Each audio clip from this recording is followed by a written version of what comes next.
Hello everyone.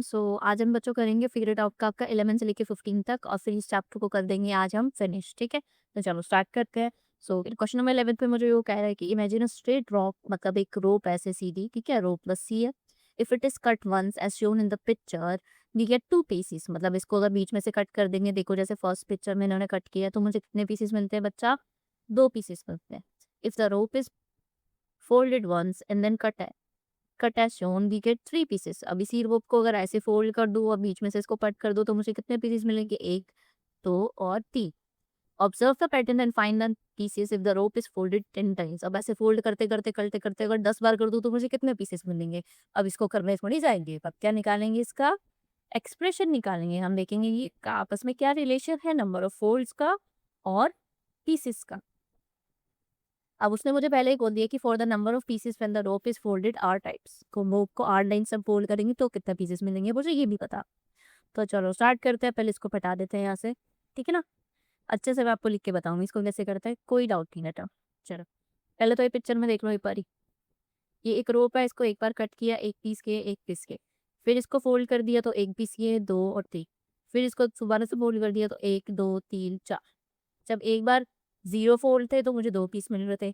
जब मैंने एक बार फ़ोल्ड करा तो मुझे 3 पीस मिले। जब मैंने 2 बार फ़ोल्ड करा तो मुझे कितने पीस मिले?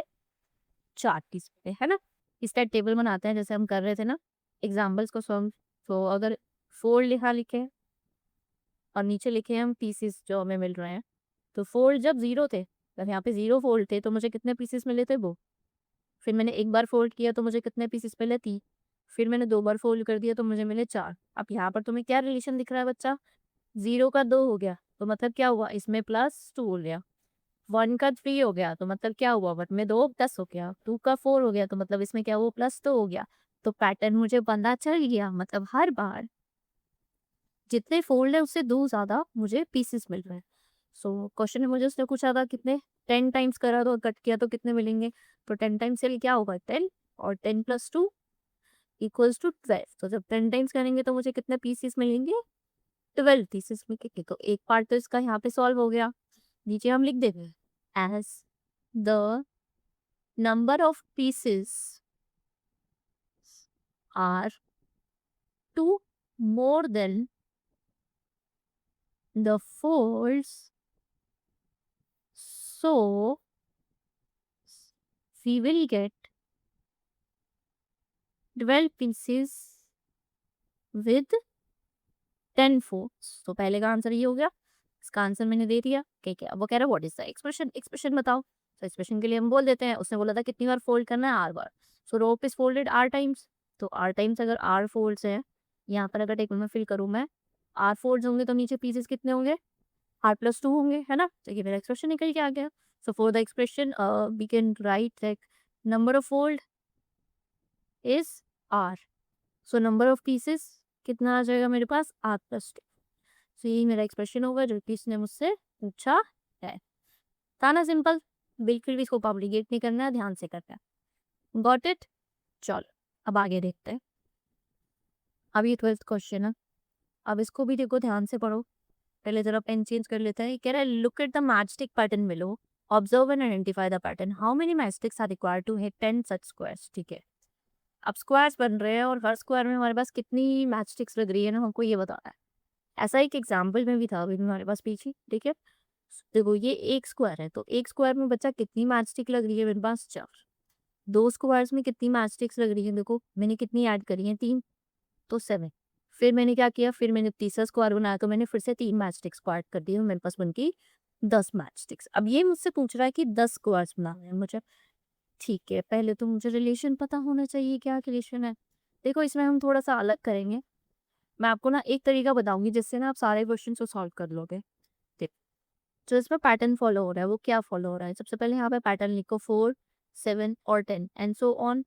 तो इसमें डिफरेंस देखो, देखो 4 में से 7 गए, 3, यहाँ पे 3 का डिफरेंस है और यहाँ पर भी 3 का डिफरेंस है। जब बच्चे ऐसे कर करके जब हमें सेम डिफरेंस मिलता है ना, सेम डिफरेंस मिलता है, तो इसको लिखने का ना एक तरीका आता है हमारे पास। देखो हर नंबर को ना आप 3 से डिवाइड करो। जैसे 4 को अगर आप 3 से डिवाइड करोगे तो 3 वन ज़ा 3, नीचे बचेगा 1। ठीक है, आपको बचपन में याद होगा कि आपको सिखाया जाता था कि dividend is equals to divisor into quotient plus remainder होता है। रिमेंबर। तो इस केस में देखो डिविडेंड क्या है 4, तो 4 किसके इक्वल होगा 3 मल्टीप्लाई बाय 1, ये वाला 1 और प्लस इन्वेटर यानी कि बात देखो 3 इंटू 1 3 और प्लस 1 4। तो मतलब इस 4 को मैं कैसे लिख सकती हूँ बेटा, 4 को मैं कुछ इस तरह से लिख सकती हूँ 3 मल्टीप्लाई बाय 1 प्लस, है ना।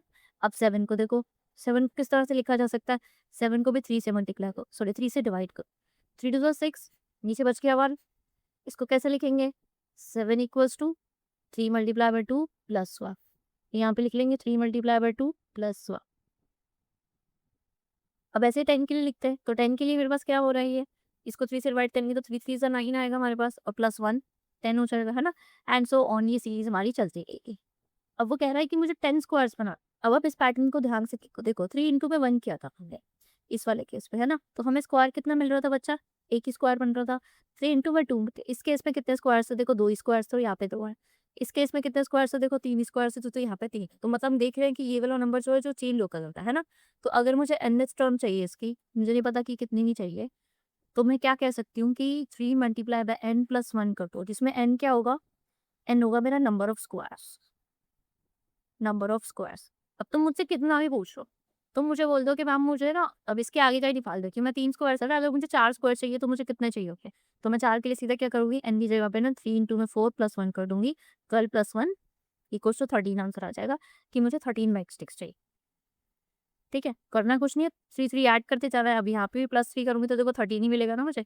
फिर उसके बाद में फिर प्लस 3 करेंगे तो यहाँ पे 16 मिल जाएगा, ऐसे करके मिलता रहेगा। क्वेश्चन में उसने मुझे कितना पूछा था, 10 10 10 मैट्रिक्स बनाने के लिए कितना चाहिए होगा, सो 4 10 स्क्वायर्स, यहाँ पे ऐसे लिख लेंगे 4 10 स्क्वायर्स और फिर नीचे लिखेंगे अपना पैट ये जो हमने निकाला है फॉर्मूला, और 3 मल्टीप्लाई बाय 10 प्लस 1 करेंगे इक्वल्स टू आ जाएगा 30 प्लस 1 इक्वल्स टू 31। तो कितनी मैच स्टिक्स चाहिए होंगी मुझे 10 स्क्वायर्स बनाने के लिए, 31 मैच स्टिक्स चाहिए होंगी। अब कोई पूछ ले कि बेटा 100 स्क्वायर्स बनाना है तो कितनी मैच स्टिक्स चाहिए, तो तुम कुछ नहीं करोगे, तुम क्या करोगे 3 मल्टीप्लाई बाय 100 प्लस 1 कर दोगे, 300 plus 1 equals to 301 match sticks. ठीक है, कोई ज़रूरत नहीं कुछ भी करने। अब तुम्हें इस वाले तरीकों को हमें याद करके रखना है कि जब डिफरेंस सेम होता है तो आप डिवीजन कर देते हो, उसका जो एक्सप्रेशन है वो निकाल सकते हो। ठीक है, आगे के सारे क्वेश्चंस आपके ऐसे ही सॉल्व होंगे। ठीक है, इस क्वेश्चन को करने का एक और तरीका भी अगर आप चाहते हो वो समझाऊं तो मैं वो भी समझा देती हूँ। चलो वो भी समझा देती हूँ मैं आपको, ये मेथड 1 हो गया आपका। ठीक है, मैं आपको मेथड 2 भी सिखा देती हूँ, आपका जो एग्जाम्पल के जैसा है। इसको मैं रीज कर रही हूँ, ठीक है ना। चलो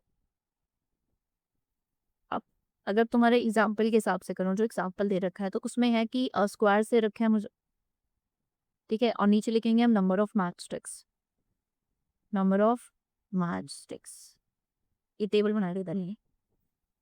जब एक स्क्वायर था बच्चों कितनी मैच स्टिक्स थी, 4 मैच स्टिक्स थी। जब 2 स्क्वायर्स तो बच्चों कितनी मैच स्टिक्स थी, 4 में 3 प्लस कर दो, 4 तो ऑलरेडी थी, 3 और प्लस हो गई थी, ठीक है। तो जब 3 स्क्वायर्स थे तो कितनी थी, 4 प्लस 3 प्लस 3 और ऐड हो रहा था। अब इसके बाद में क्या होगा, जब 4 स्क्वायर्स होंगे तो क्या होगा, एक और 3 ऐड हो जाएगा। तो ऐसे करते-करते हम देख रहे थे कि ना इसमें 3s ऐड होते जा रहे हैं। ये तुम्हें याद आ गया, वो तुम्हारा एग्जाम करना है ना? तो 3s ऐड होने जब होते जा रहे थे मतलब 3 का ही कुछ रिलेशन बन रहा है इसमें। सो आई कैन से मैं कह सकती हूँ कि स्क्वायर्स बनाने के लिए मुझे 4 मैच स्टिक्स तो चाहिए ही चाहिए, प्लस मुझे 3 मैच स्टिक्स और चाहिए। अब वो 3 कितना चाहिए देखो, 2 स्क्वायर्स के लिए 1 बार 3 आ रहा था, 3 स्क्वायर्स के लिए 2 बार 3 आ रहा था, 4 स्क्वायर्स के लिए 3 बार 3 आ रहा था। मतलब number of 3 is 1 less than the number of square, है ना? तो मैं कह सकती हूँ मुझे 3 कितने चाहिए होंगे, जितने तुम्हें स्क्वायर्स चाहिए ना उससे 1 माइनस करो। इसका मतलब क्या है कि n जो है ना मेरा नंबर ऑफ स्क्वायर्स है। अब जैसे मान लो कि कोई तुमसे कहे बेटा मुझे 4 स्क्वायर बनाने हैं, अगर तुम्हें 4 स्क्वायर्स बनाने हैं तो तुम्हें क्या करना पड़ेगा, 3 मल्टीप्लाई बाय 4 में से घटाना पड़ेगा, क्योंकि 4 स्क्वायर बनाने के लिए मुझे 3 ही 3s चाहिए, उससे 1 कम चाहिए। तो इसलिए मैंने 4 माइनस 1 किया ताकि 4 प्लस 3 मल्टीप्लाई बाय 3 हो जाए। देखो यहाँ पे 3 मल्टीप्लाई बाय 3 है ना, तो इस तरह से ये सॉल्व हो जाएगा और यहाँ पे मेरे पास आंसर आ जाएगा क्या, वही जो मेरे पास ऊपर आंसर था 30। तो इस केस में मेरा एक्सप्रेशन ये निकल के आ रहा है। अब तुम्हें इस चीज़ में कंफ्यूज नहीं होना कि उसमें एक्सप्रेशन ये था इसमें ये। देखो इसमें भी तुम्हारा वही आंसर आएगा। पीछे एक्सप्रेशन क्या निकाल के दिखाया था मैंने, 3n प्लस 1, है ना। तुम इस एक्सप्रेशन को जरा सॉल्व करके देखो बच्चे, ये लिखा हुआ है ना इस एक्सप्रेशन में, इसको सॉल्व करो। 3n ज़ा 3n, 3 को 1 से मल्टीप्लाई करो, -3, 4 में से 3 गए 1 प्लस 3n, तो ये बन गया 3n प्लस 1। तो मतलब ये एक्सप्रेशन दिख तो अलग रहे हैं बट ये है सेम। Got it? 2 तरीके से हमने एक ही क्वेश्चन को सॉल्व कर लिया। अब इसमें ये मुझसे पूछ के गया था कि 10 स्क्वायर्स बनाने के लिए मुझे कितने मैच स्टिक्स चाहिए? सो 4 10 स्क्वायर्स, ये जो एक्सप्रेशन निकाला है तुमने इसी को इसमें वैल्यू पुट कर दो। देखो इसमें भी वही आंसर आएगा जो पीछे आंसर आया था कि n minus 1 4 plus 3 10 minus 1 4 plus 3 10 minus 1 क्या होता है 9 9 3 से 27 प्लस 4 और इधर आज से क्या आ जाएगा 31। उनके 31 मैच स्टिक्स चाहिए।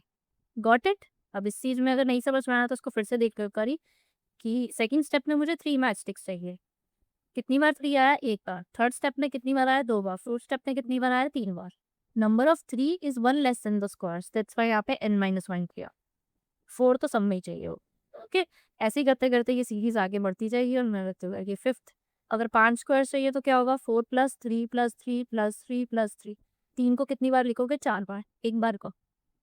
ठीक है, गॉट इट? चल, एक ही क्वेश्चन 2 तरीके से करवा दिया मैंने तुम्हें। अब नेक्स्ट चैप्टर चाहिए। इसमें क्या है कि ये हमारी कुछ ट्रैफिक लाइट्स है।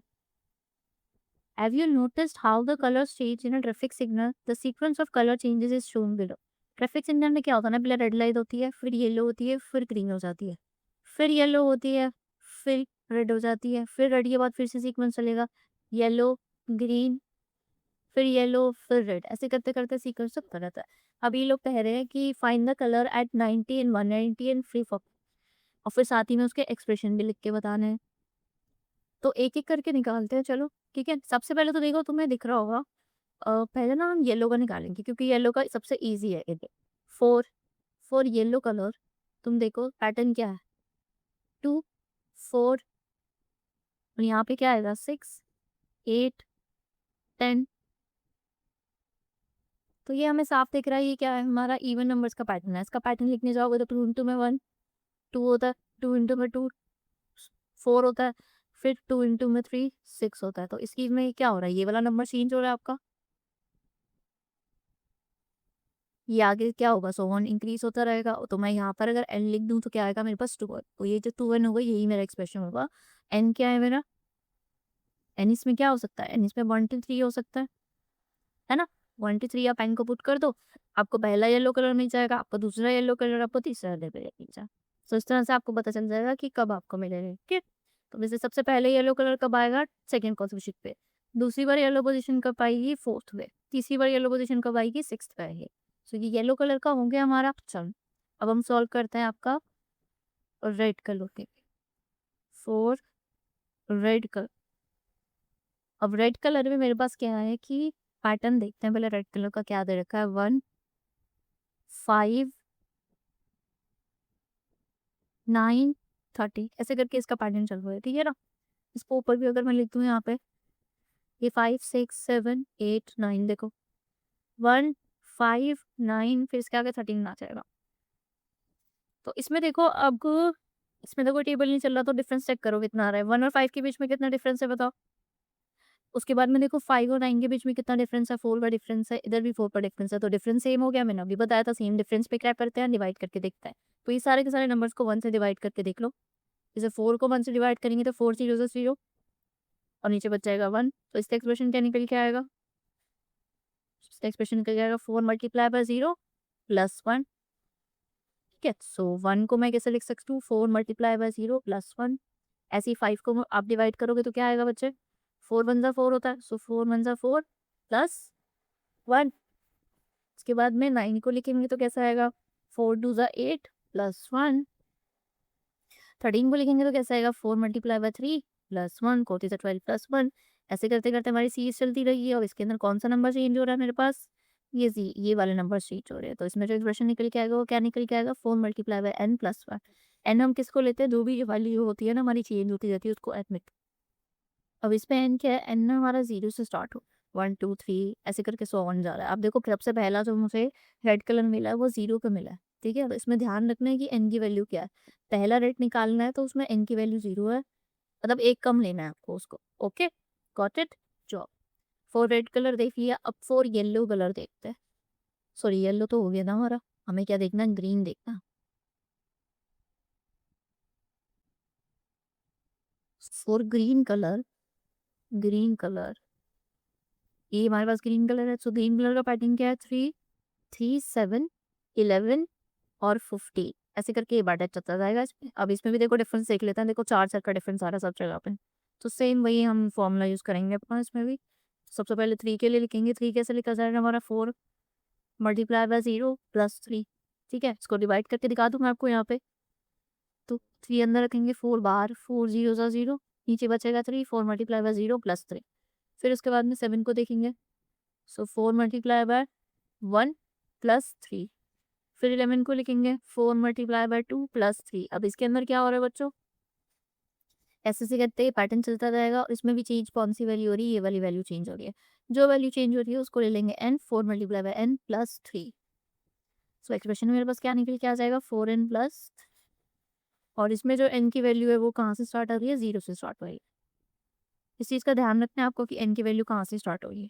इस केस में n की वैल्यू 1 से स्टार्ट हो रही थी, रेड के केस में भी 0 से स्टार्ट हो रही है और पिंक के केस में भी 0 से स्टार्ट हो रही थी। ये मेंशन करके आप हमेशा, इस तरह से आपका पैटर्न आराम से निकल गया, ठीक है ना? जो भी वैल्यू जो चेंज हो रही होती है वहाँ पे बस हम n रख लेते हैं।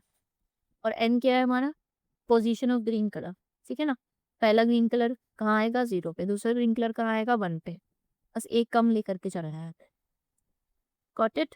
अब वो मुझे आगे बोल रहा है कि find the colour positions at 90, 190 and 343। देखो, एज, तो ध्यान से बताओ, as 90 and 190 are even numbers. ये दोनों तो इवन नंबर्स हैं, और इवन नंबर्स पे मेरे पास क्या है, इवन नंबर पे तो मेरे पास येलो कलर ही है, सो ऑब्वियसली ये क्या होगा, ये तो येलो ही होगा। सो दे आर येलो सिग्नल्स, ये तो पक्का येलो सिग्नल्स होंगे क्योंकि ये इवन नंबर्स हैं, ठीक है ना? सो यहाँ ब्रैकेट में लिख भी सकते हैं कि येलो कलर का जो हमारा एक्सप्रेशन आया वो 2n आया। सेकंड में पूछ रहा 343 को, एक ही तरीका देखो 343 का पता लगाने का, इधर भी देखो 4 से डिवाइड हो रहा था, इधर भी 4 से डिवाइड हो रहा था। अब रिमाइंडर दोनों में सेम था, यहाँ पे रिमाइंडर 1 आ रहा है, यहाँ पे रिमाइंडर 3 आ रहा है। अब 343 को तुम डिवाइड करके देख लो 4 से, जैसे इसको 4 से डिवाइड करोगे तो 4 8 सा 32, नीचे बचेगा 2, 3 4 5 सा 20, नीचे बच गया 3। अब इसको अगर मैं इक्वेशन की फॉर्म में लिखूं तो कैसे लिखूंगी, 85 इंटू में 4 plus 3, remainder is 3, that is why ये कौन सा कलर होगा, ये हमेशा ग्रीन कलर। एक्सप्रेशन जो निकाला है उससे मैच करके देखना है कि क्या हो रहा है। और यहाँ पे स्टेटमेंट में आप क्या लिख दोगे, as this number when divided by 4 gives 3, it is green signal. बस इतना लिख दोगे बहुत है, ठीक है ना? तो इस तरह से ये क्वेश्चन भी सॉल्व हो गया। ये डिफरेंस वाले मेथड से ना क्वेश्चन बहुत अच्छे से सॉल्व हो रहे हैं, तो उनको ऐसे ही सॉल्व करना है। अब नेक्स्ट नेक्स्ट क्वेश्चन ईजी है, 14 तो ईजी है, इसमें ज़्यादा कुछ नहीं है। देखो 14 में मेरे को कह रहा है, observe the pattern and how many squares will there be in step 4, 10 और 15। Write the general formula, how would the formula will change if the we count the number of vertices of all squares, ठीक है? देखो ये पहला step है, इसमें कितने squares हैं हमारे पास, 5 स्क्वायर्स हैं। दूसरे स्टेप में कितने हैं, 9 स्क्वायर्स हैं। तीसरे स्टेप में कितने हैं, और 4 लग गए, 9 प्लस 4 13 स्क्वायर्स है। अब तुम्हें दिख गया होगा कि डिफरेंस तो आ रहा है 4 का, है ना? पैटर्न क्या चल रहा है, 5 9 30 एंड सो ऑन, और डिफरेंस आ रहा है 4 का। तो चलो फिर इसका फॉर्मूला भी वैसे ही निकाल लेते हैं, 4 से डिवाइड करके। सो 4 मल्टीप्लाई बाय 1 प्लस 1, फिर 9 से करेंगे 4 मल्टीप्लाई बाय 2 प्लस 1, फिर 13 का निकालेंगे 4 मल्टीप्लाई बाय 3 प्लस 1। ऐसे ऐसे करके ये पैटर्न चलता जाएगा और फॉर्मूला क्या निकल देगा, 4 multiply by n plus 1। So expression मेरे पास ये निकल के आ गया। और n क्या है मेरा, n है मेरा नंबर ऑफ स्टेप। कौन से स्टेप पे कर रहे हो आप, पहला स्टेप, दूसरा स्टेप, तीसरा स्टेप। अब वो किसके लिए पूछ रहा था मुझे, स्टेप 4 10 और 15 के लिए। सो 4 स्टेप 4, स्टेप 4 के लिए कितना होगा, 4 एंड प्लस 1 है, तो it means 4 multiply by 4 plus 1 equals to 4 16 plus 1 17 answer आ जाएगा। और नेक्स्ट क्या है, स्टेप 10। स्टेप 10 के लिए भी 4 मल्टीप्लाई बाय 10 कर लेते हैं, plus 1 equals to 40 plus 1 equals to 41 चाहिए हो। फिर उसके बाद में क्या है, step 50। So 4 multiply by 50 plus 1 equals to 200 plus 1 equals to 200 answer, 201 answer आ गया मेरे पास। Got it? अब उसके बाद में बोल रहा है, how would the formula change if we want to count the number of vertices of all squares. अच्छा, सारे स्क्वायर्स के अगर वर्टिसेस काउंट करने हैं तो क्या होगा। देखो बहुत ही सिंपल है। एक स्क्वायर में कितने वर्टिसेस होते हैं? 4 वर्टिसेस होते हैं और ये क्या है? नंबर ऑफ स्टेप है। अगर ये नंबर ऑफ स्क्वायर्स है मेरे, तो नंबर ऑफ स्क्वायर्स को क्या करेंगे? नंबर ऑफ वर्टिसेस से मल्टीप्लाई कर देंगे। अगर ये नंबर ऑफ स्क्वायर्स है ना? Number of squares at n step कितने हैं? 4 एन प्लस 1। तो नंबर ऑफ वर्टिसेस कितने होंगे एट एन स्टेप? 4 से मल्टीप्लाई कर दो इसको। क्योंकि मुझे एक बात बताओ, जब एक स्क्वायर होता है तो कितने वर्टिसेस होते हैं? 4 वर्टिसेस होते हैं। 2 स्क्वायर होते हैं तो कितने होते हैं? 4 मल्टीप्लाई बाय 3। 3 स्क्वायर्स होते हैं तो कितने वर्टिसेस होते हैं? 4 मल्टीप्लाई बाय 3। 4 से तो मल्टीप्लाई करते हैं ना, वर्टिसेस का मतलब क्या? कॉर्नर्स। ये कॉर्नर्स ही तो हैं स्क्वायर्स के, तो उसको 4 से मल्टीप्लाई कर लेते हैं। तो 4 को अंदर मल्टीप्लाई करेंगे तो ये हो जाएगा 16 और प्लस 4। ये मेरा एक्सप्रेशन निकल के आ गया, अगर नंबर ऑफ वर्टिसेस को मुझे फाइंड करना तो। सो यहाँ क्वेश्चन नंबर 15 में हमारे पास क्या है कि numbers are written in a particular sequence in this endless 4 column grid. तो ये ग्रिड दिया हुआ है। ग्रिड क्या होता है ना, हमारा ऐसे ही जब हम कोई जाल बना देते हैं ना ऐसे करके, तो उसको ग्रिड बोलते हैं। ठीक है, तो ये ग्रिड दे रखा है मुझे। सो इस पे मुझे इसमें क्या है ना, इसमें नंबर्स बने हुए हैं। जैसे जो देखो, देखो ग्रिड में ना ऐसे रोज होती हैं, ठीक है, और जो सीधी सीधी लाइंस होती हैं उनको बोलते हैं कॉलम्स। अब ये मेरे पास एक ग्रिड है, इसमें देखो कॉलम 1 है। कॉलम 1 में मेरे पास 1, 5, 9, 13 ये नंबर्स है। कॉलम 2 में मेरे पास 2, 6, 10, 14 ये नंबर्स है। कॉलम 3 में 3, 7, 11, 15 और ऐसे कॉलम 4 में नंबर्स है। ठीक है, जैसे ये जो 1 है ये कॉलम 1 में है, रो 1 में है। ये जो 5 है ये कॉलम 1 में है और रो 5 में है। ठीक है, इस तरह से आपको इसे रीड करना आना चाहिए। जैसे ये 11 है, ये कॉलम 3 में है और रो 3rd में। ओके, इस तरह से इसको रीड करते हैं। अब इसमें जो ए पार्ट में मुझे क्या बोला है इसने कि give expressions to generate all the numbers in a given column 1, 2, 3। अब हमें ना एक एक्सप्रेशन निकालने हैं, हर कॉलम का अलग से एक्सप्रेशन निकलेगा कि कोई भी नंबर जनरेट हो जाए। इससे इसका मतलब ये है कि देखो जैसे ये कॉलम 1 है, ठीक है, कॉलम 1 में रो 1 में, कॉलम 1 में रो 2 में, कॉलम 1 में रो 3 में, कॉलम 1 में रो 4 में। ऐसे ही अगर मुझे निकालना हो कि कॉलम 1 में रो 5 में कौन सा नंबर होगा, कॉलम 1 में रो 50 पे कौन सा नंबर होगा, कॉलम 3 में रो 100 पे कौन सा नंबर होगा, कॉलम 4 में रो 60 पे कौन सा नंबर होगा। तो अगर ऐसे करके कोई नंबर्स फाइंड करने हैं तो उसके लिए क्या एक्सप्रेशन हो सकता है? तो उसके लिए चलो अब एक एक कॉलम तो सॉल्व करेंगे हम। ठीक है, यहाँ पर सबसे पहले करते हैं कॉलम 1 को सॉल्व। सो कॉलम 1 में देखो हमारे पास कौन-कौन से नंबर्स हैं। पहले तो नंबर्स को लिखते हैं यहाँ पे 1, 5, 9, 13 एंड सो ये सारे नंबर्स हैं। इनमें गैप देखो, यहाँ पे 4 का गैप है, यहाँ पर 4 का गैप है, यहाँ पर 4 का गैप। अभी इन नंबर्स में देखो सेम डिफरेंस है, और जब डिफरेंस सेम होता है तो हम क्या करते हैं, उस नंबर को डिफरेंस से ही इन सभी नंबर को मल्टीप्लाई करके एक्सप्रेशन निकाल देते हैं। जैसे ये 1 है, तो 1 को यहाँ लिखो, 4 से डिवाइड करोगे तो 4 ज़ीरो से 0, नीचे बचेगा 1, है ना? तो इसका एक्सप्रेशन क्या निकल के आएगा 1 का? 4 मल्टीप्लाई बाय 0 प्लस 1। याद है ना, अभी मैंने पीछे आपको बताया divisor multiply by quotient plus remainder. ऐसे ही 5 पे लिखेंगे 4 मल्टीप्लाई बाय 1 प्लस 1। फिर 9 का लिखोगे 4 मल्टीप्लाई बाय 2, 4 2 ज़ा 8 प्लस 1। ऐसे करके आप 13 का भी लिख सकते हो 4 मल्टीप्लाई बाय 3 प्लस। तो ये हम लिखते गए। अब ध्यान दो, देखो जो ये नंबर है 1, 5, 9, 3, ये कौन से रो में है बेटा? ये रो नंबर 1 में है। ये वाला कौन सा नंबर में है? ये रो नंबर 2 में है। ये रो नंबर 3 में है। ये रो नंबर 4 में है। ऐसे ऐसे करके ये पैटर्न चलता जा रहा है ना? तो मैं बोल सकती हूँ कि यहाँ पे रो 8 तक आ सकते हैं हम। अब इसमें एक चीज़ ध्यान दो कि जो रो नंबर 1 पे है, उसमें यहाँ पे किससे मल्टीप्लाई हो रहा है? जीरो से मल्टीप्लाई हो रहा है। रो 2 में है तो यहाँ किससे मल्टीप्लाई हो रहा है? एक कम से मल्टीप्लाई हो रहा है। थर्ड में भी देखो एक कम 2 से मल्टीप्लाई हो रहा है। फोर्थ रो के लिए भी एक कम 3 से मल्टीप्लाई हो रहा है। तो अगर इसका एक्सप्रेशन लिखने जाएंगे तो क्या लिखेंगे? इसको यहाँ कर लेते हैं। ठीक है, तो हम क्या कर रहे हैं ना कि हम रो नंबर से एक कम नंबर को मल्टीप्लाई कर रहे हैं और प्लस 1 कर दे रहे हैं। एक्सप्रेशन ये निकल के आएगा इसमें 4 multiply bye r minus 1 plus 1। क्योंकि अगर फर्स्ट रो का नंबर चाहिए तो 0, सेकंड रो का नंबर चाहिए तो 1, रो से एक नंबर घटाकर उस नंबर को मल्टीप्लाई किया तब जाके मुझे वो नंबर मिलता है। ठीक है, तो कॉलम 1 का तो एक्सप्रेशन मिला, ये निकल के आ गया। ठीक है ना? अब अगर मुझे कॉलम 2 का एक्सप्रेशन चाहिए तो उसका निकालते हैं। चलो, कॉलम 2 के नंबर्स कौन से?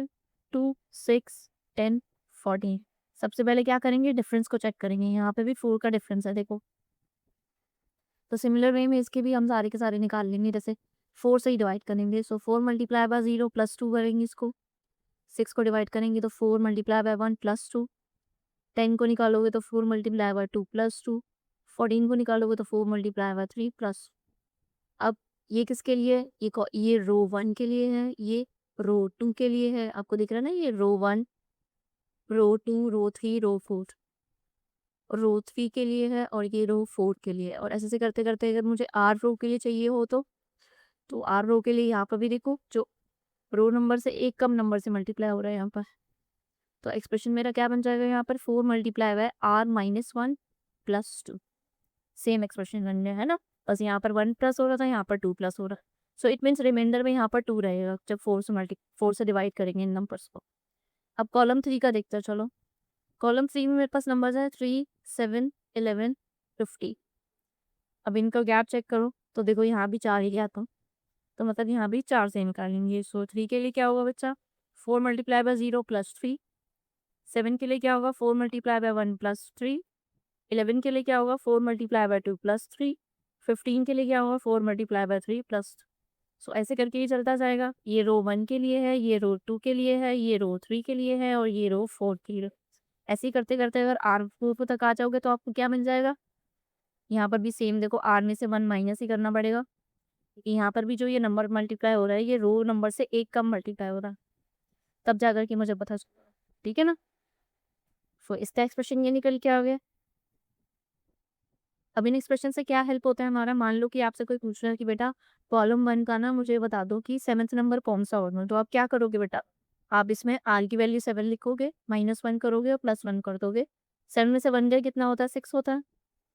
सो इस तरह से 4 से 24 + 1 25 आंसर आएगा। मतलब जब ये नंबर जो है ना, जब आप इस रो में, जैसे ये कॉलम 1 का पहला, दूसरा, तीसरा, चौथा नंबर था, इसके बाद में ये 5वां नंबर आएगा, फिर ये 6th नंबर आएगा और जब ये 7th नंबर आएगा ना यहाँ पर, तो वो 25 नंबर आएगा। सो इस तरह से इन एक्सप्रेशन से हम सॉल्व करके निकाल सकते हैं, इन तीनों रोज में निकाल सकते हैं। अब मैं इसको आगे सॉल्व करने जाऊँ कॉलम 4 के लिए, तो कॉलम 4 में क्या हो रहा है, 4, 8, 12 और 60 है ना। इसका कैसे निकाला जाए, तो अब इसमें क्या रहा है, हर रो में 4 प्लस होता जा रहा है। अब इसके ना दो तरीके हो सकते हैं, देखो। एक तो देखो इसमें 4 प्लस हो रहा है, ये 4 के मल्टीपल्स है। अब 4 को 4 से मैं डिवाइड करूंगी तो मेरा इसका एक्सप्रेशन निकल के आएगा 4 मल्टीप्लाई बाय 1, है ना। फिर तुम कहोगे मैम 8 का आएगा 4 मल्टीप्लाई बाय 2, तो इसका एक्सप्रेशन निकाल दो 4r। बट मुझे ना क्या करना है कि सारे एक्सप्रेशन को ना एक साथ एक जैसा दिखाना है। अब एक जैसा क्यों दिखाना है ये मैं तुम्हें बाद में बताऊंगी। मैं ना इसको ऐसे नहीं बना सकती, इसको 4 के मल्टीपल में मुझे इसे किसी और तरीके से लिखना पड़ेगा। मैं इसे पता है कैसे लिखूंगी, मैं कोशिश करूंगी इसको इस फॉर्म में लिखे। तो मैं इसे ना ऐसे लिखूंगी 4 मल्टीप्लाई बाय r-1 प्लस 4। अब देखो ये एक्सप्रेशन क्या इसमें जा रहा है, अगर मैं 4 के लिए चूज करूँ, इसको इस एक्सप्रेशन को अगर 4 के लिए यूज करूँ, तो 4 मल्टीप्लाई बाय ये किस रो में, वह फर्स्ट रो में, तो 1 - 1 + 4 हो जाएगा। देखो 1 में से 1 गया 0 हो जाएगा, 4 मल्टीप्लाई बाय 0 + 4, तो यहाँ पे ये तो 0 हो जाएगा, बचेगा क्या 4। तो मतलब पहली रो में क्या आंसर आना चाहिए 4, तो देखो मेरा 4 आ गया। ऐसे ही अगर मैं दूसरी रो में भी चेक करूँ क्या ये फॉर्मूला जा रहा है कि नहीं जा रहा, तो दूसरी रो में क्या करना पड़ेगा मुझे, 4 मल्टीप्लाई बाय 2 - 1 + 4, 2 में से 1 गया 1, सो 4 + 4 8 आ गया। देखो आ गया ना 8। सो इस तरह से हम क्या करेंगे ना, हम ये वाला एक्सप्रेशन लेके चलेंगे। ये एक्सप्रेशन भी यही है, अगर तुम इसको आगे सॉल्व करोगे ना, देखो मैं यहाँ पर सॉल्व करके बताती हूँ। सो 4 को r से मल्टीप्लाई करो तो 4r आ जाता है, 4 को 1 से मल्टीप्लाई करो तो -4 आता है, फिर +4 आता है। देखो -4 से +4 कैंसिल आउट होके लास्ट में आंसर क्या बच रहा है, मेरे पास 4r ही बच रहा है। और ये देखो यहाँ पर भी 4r ही था, 4 के मल्टीपल्स ही सारे के सारे नंबर्स। सो इट मीन्स ये एक्सप्रेशन मेरा सही है। मैंने क्या किया, मैंने पहले ना देखा कि सारे एक्सप्रेशन मेरे इस फॉर्म में आ रहे हैं, तो मैंने पहले तो इसको उठाए, ठीक है। फिर मैंने सॉल्व करके देखा, फिर मैंने देखा कि कौन सा नंबर प्लस हो रहा है। मैंने देखा हर नंबर में अगर मैं 4 प्लस कर दूंगा तो मेरी सीरीज एकदम ठीक बैठ, सो इसलिए मैंने यहाँ पर 4, ठीक है ना। अब नेक्स्ट देखो, इसमें जो बी पार्ट है, इसमें कह रहा है कि in which row and column with the following numbers appear. अब ये सारे के सारे नंबर्स जो हैं ये कौन से कॉलम या रो में अपीयर होंगे। बहुत ईजी है चेक करना, तुम्हें पता है कि ये सारे के सारे नंबर्स जो हैं वो हमारे 4 के मल्टीपल्स हैं। यहाँ पर अभी हम देखते हैं ना कि सारे के सारे नंबर 4 के मल्टीपल्स हैं। ये देखो 4 के मल्टीपल से +1, 4 के मल्टीपल में +2, 4 के मल्टीपल में +3 और यहाँ पे क्या हुआ 4 के मल्टीपल में 4 प्लस हो रहा है। तो इससे हम चेक कर सकते हैं, जैसे देखो पहला नंबर है 124, सो 124 को अगर 4 से डिवाइड करोगे तो क्या आएगा, 4 3 ज़ा 12, 4 1 ज़ा 4, पीछे बच गया 0।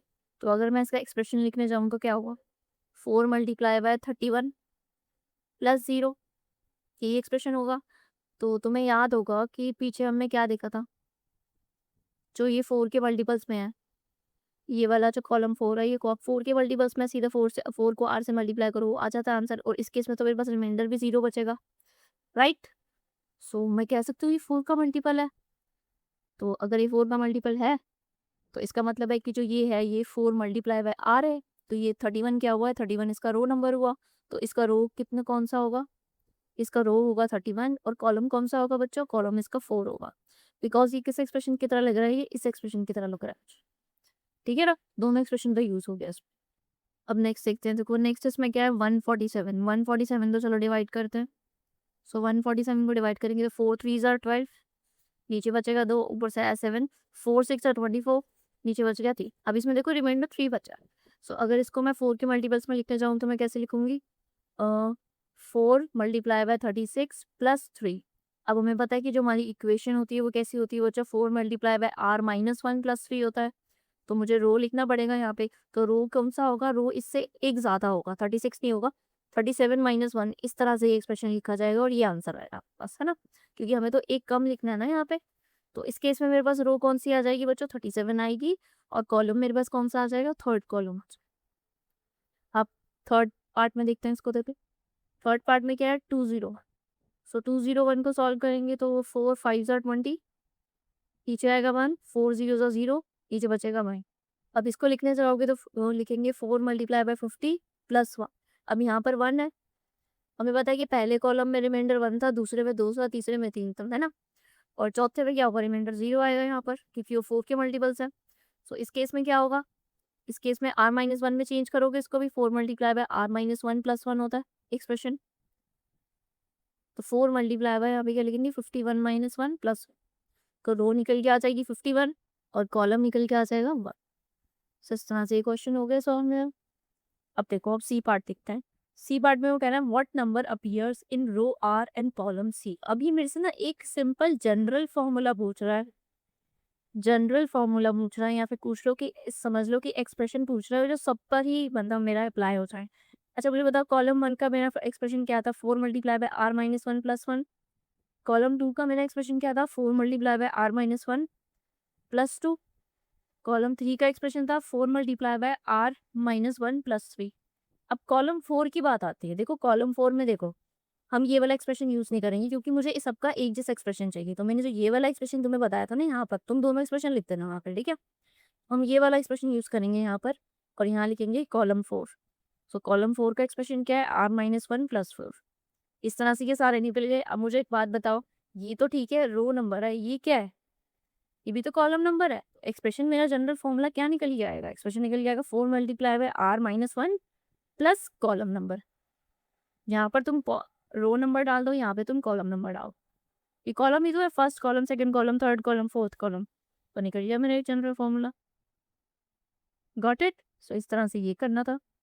लास्ट क्वेश्चन है इसका डी पार्ट। कह रहा है observe the positions of multiples of 3। अब मल्टीपल्स ऑफ 3 की पोजीशंस को मुझे ऑब्जर्व करना है। चलो करते हैं।